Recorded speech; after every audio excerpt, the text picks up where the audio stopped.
We are here on site at the Royal Standard Pub, which claims to be the oldest pub in England. We can't say for sure exactly when this place started serving ale, but we do know that there's been a settlement here since Roman times. They had a large brick and tile kiln industry that lasted 1400 years. We also know that the Saxons that they employed in their legionaries, when they were ready to retire, they encouraged them to settle here. Now, Saxons drink a lot of ale, so obviously there was an alewife, for the brewers were almost always women. And when the ale was ready, she would raise a green bough up a pole to tell everyone that it was time to come and drink. While much of the rest of England was fighting off the Vikings, this area remained unaffected. It was not close enough to a major waterway for the Vikings to get to. It also retained its independence when the large Lude estate was granted to Harold Godwin, who later became King Harold, the one who lost at the Battle of Hastings. When William the Conqueror, the King of Normandy, took power, he handed out favors to those who had helped him. One was a man named Remy. He had provided ships to help William's troops reach England, so he was known as Remy Say Skip. And in 1213, this inn was documented as the Ship Inn. The inn was supported by the local deer hunt, by the tile trade, and by animal drovers. It was documented again in 1485 that a troupe of dancing men with blackened faces came here to celebrate the coronation of Henry Tudor as king. During the British Civil War, between the Royalists and the Parliamentarians, this pub was used as a mustering place for Royalist troops. In fact, King Charles I is said to have hidden in the priest hole up in the roof. All of the Royalists gathered what troops they could, including several Irish Confederate troopers. The Roundheads or Parliamentarians did defeat them. In fact, 12 of the Irish were captured. They were beheaded, and their heads were stuck on pikes here outside of the pub. One of those was a 12-year-old drummer boy. Although the Parliamentarians won the Civil War, their rule didn't last long.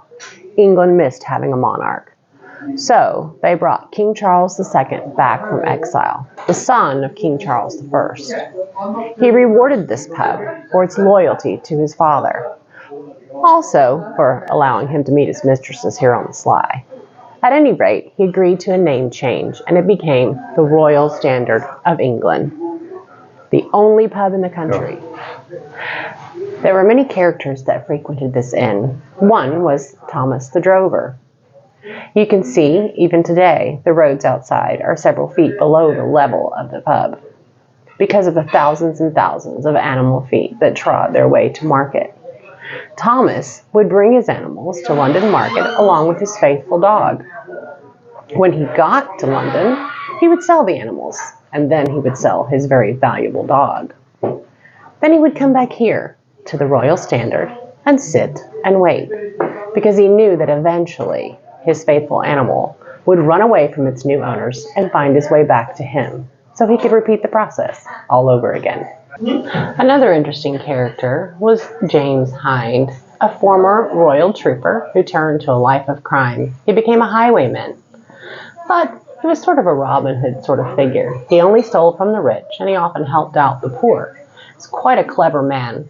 He used circular horseshoes so that the constables couldn't track him. Well, one day there was a parliamentarian who needed to travel this way, but he was afraid of being accosted by James the Hind. So, he dressed in his poorest garments. He put his poorest saddlery on his horse. And, lo and behold, he was held up by James.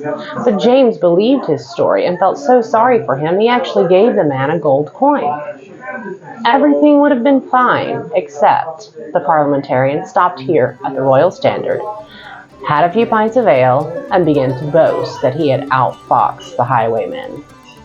Unbeknownst to him, this was a regular stopping place for James, and the landlord told James about the parliamentarian. So the next day, when he set out, James followed him, held him up again, and took every cent that he had. The pub is not without its fair share of hauntings. One is the little 12-year-old Irish drummer boy whose head was placed on a pike during the Civil War. He is said to walk through walls. Another is a traveler who was accidentally crushed to death right outside the door by the Earl of Barrymore's coach. And the latest to join the ghostly team are 9 crew members of a B-17 U.S. bomber that crashed here in the road right outside in 1944.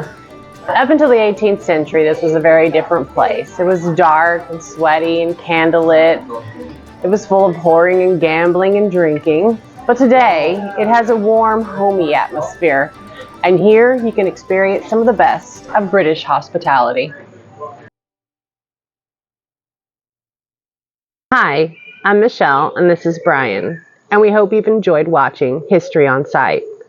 A few years ago, we sold everything and took off to travel. We enjoy finding stories, myths, and legends about the historical sites that we visit. So if you enjoyed this video, please let us know by hitting that like button. And we would appreciate any comments or suggestions that you have.